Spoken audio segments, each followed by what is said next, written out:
Bismillahirrahmanirrahim. Assalamualaikum warahmatullahi wabarakatuh. Dan selamat malam. Perkenalkan, nama saya Fikran Amiruddin dengan NIM 220209552016. Pada kesempatan kali ini saya akan menjelaskan mengenai teori konstruktivisme sosial dalam pembelajaran kolaboratif. Oke, langsung saja kita ke materinya.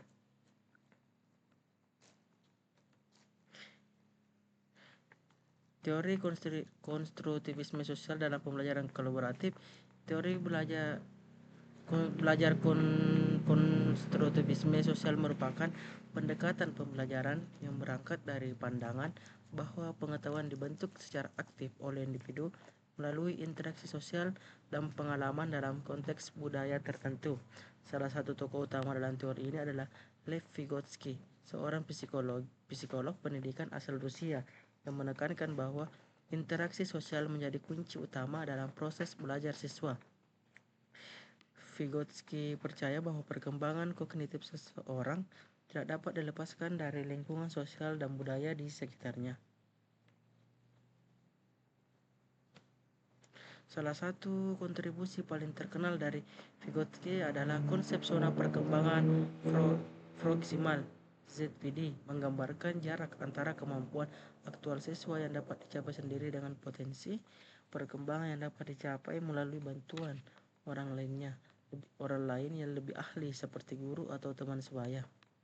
Teori konstruktivisme sosial juga menggarisbawahi fungsi bahwa sebagai alat berpikir dan pengembangan kognitif, bahasa bukan hanya alat komunikasi, tapi juga media yang digunakan siswa untuk menyusun gagasan, menalar, dan merefleksikan pemahaman mereka. Dalam pembelajaran kolaboratif, aktivitas seperti diskusi kelompok, dialog terbuka, atau debat ilmiah menjadi penting karena memungkinkan siswa mengekspresikan dan merekonstruksi pemahaman mereka bersama teman. Sartika 2020.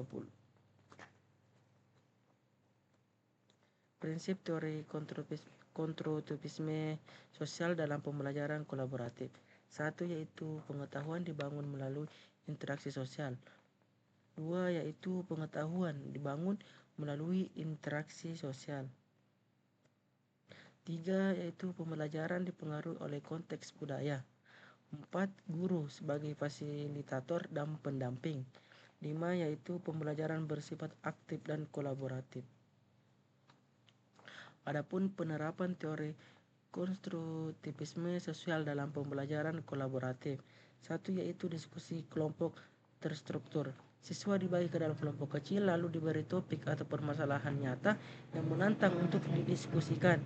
2. Proyek kolaboratif antar siswa. Siswa bekerja sama untuk menghasilkan produk seperti video kampanye, poster edukasi, atau laporan hasil observasi. 3. Yaitu model pembelajaran kooperatif tipe jigsaw. Setiap siswa dalam kelompok diberi bagian materi yang berbeda untuk dipelajari, lalu mengajarkan bagian tersebut kepada teman satu kelompoknya. 4. Yaitu tutor sebaya dan bimbingan antar teman. Dalam pembelajaran kolaboratif, siswa yang lebih paham suatu konsep dapat diminta membantu temannya yang masih mengalami kesulitan. Adapun studi kasus artikel jurnal penelitian Lestari S. Manurung A. dan Sumarni S. 24 teori belajar konstruktivisme dan implikasi dalam pembelajaran IPA SD YIEP Jurnal Ilmiah Ilmu Pendidikan. Tujuan utama dari penelitian ini adalah untuk menguraikan secara konseptual teori belajar konstruktivisme baik dari perspektif Piaget kognitif maupun Vygotsky sosial, serta menjabarkan implikasi konkret dari teori tersebut terhadap pembelajaran IPA di sekolah dasar. 2. Yaitu metode dan subjek penelitian. Artikel ini merupakan penelitian kepustakaan library research, yang berarti seluruh data dan argumen yang disampaikan dikembangkan melalui kajian literatur dari berbagai sumber. Subjek dalam penelitian ini bukan berupa individu seperti siswa atau guru, tapi berupa konsep teori, yaitu hasil penelitian. Artikel ini menyimpulkan bahwa pendekatan konstruktivisme memberikan dampak positif yang signifikan dalam proses pembelajaran, khususnya dalam pembelajaran IPA di tingkat sekolah dasar. Adapun hasil utama dari penelitian ini meliputi beberapa temuan penting berikut, yaitu pengetahuan dibangun bukan ditransfer.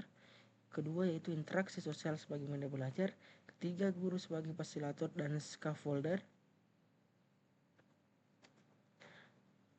Empat yaitu konteks nyata dan pengalaman sebagai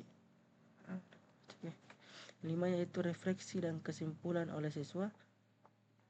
Selanjutnya yaitu analisis keterkaitan dengan teori konstruktivisme sosial. Hasil dan pembahasan artikel ini sangat berkaitan erat dengan teori konstruktivisme sosial yang dikembangkan oleh Lev Vygotsky karena pembelajaran berbasis interaksi sosial. 2. Scaffolding dan zona perkembangan proksimal ZPD. 3. Yaitu bahasa sebagai alat internal pembelajaran. 4. Kegiatan kolaboratif membangun pengetahuan. 5. Pembelajaran kontekstual dan relevan dengan kehidupan. Analisis dan implikasi. Analisis peran teori belajar konstruktivisme sosial.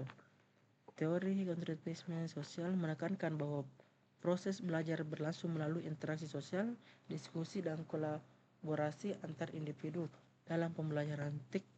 Prinsip ini sangat sesuai karena pembelajaran teknologi tidak hanya soal memahami perangkat lunak, tetapi juga mengembangkan kemampuan berpikir kritis, kerjasama, dan pemecahan masalah berbasis proyek.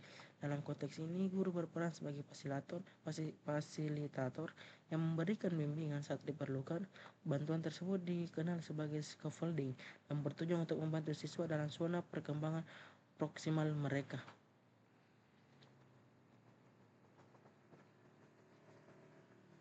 Yaitu saran penerapan bagi guru dan dosen. Agar teori ini dapat diterapkan secara maksimal, guru dan dosen disarankan merancang kegiatan yang memungkinkan siswa belajar melalui kolaborasi. Proyek-proyek digital seperti membuat video edukatif atau infografis kelompok dapat mendorong interaksi, kerjasama, serta tanggung jawab bersama. Dalam pelaksanaannya, guru sebaiknya menyediakan platform yang mendukung kerja tim seperti Google Workspace atau Canva Teams agar siswa dapat berbagi tugas dan hasil secara real time. Kesimpulannya yaitu teori konstruktivisme sosial memegang peran penting dalam pembelajaran abad ke-21, khususnya dalam mata pelajaran teknologi informasi dan komunikasi. Teori ini menekankan bahwa proses belajar tidak terjadi secara individu, melainkan melalui interaksi sosial yang bermakna, kolaborasi, dan dialog antar peserta didik. Pembelajaran yang berlandaskan konstruktivisme sosial mendorong siswa untuk membangun sendiri pemahamannya melalui kegiatan aktif dan berbasis pengalaman nyata, bukan hanya menerima informasi secara pasif. Mungkin hanya ini yang bisa saya sampaikan. Kurang dan lebihnya mohon dimaafkan. Assalamualaikum warahmatullahi wabarakatuh.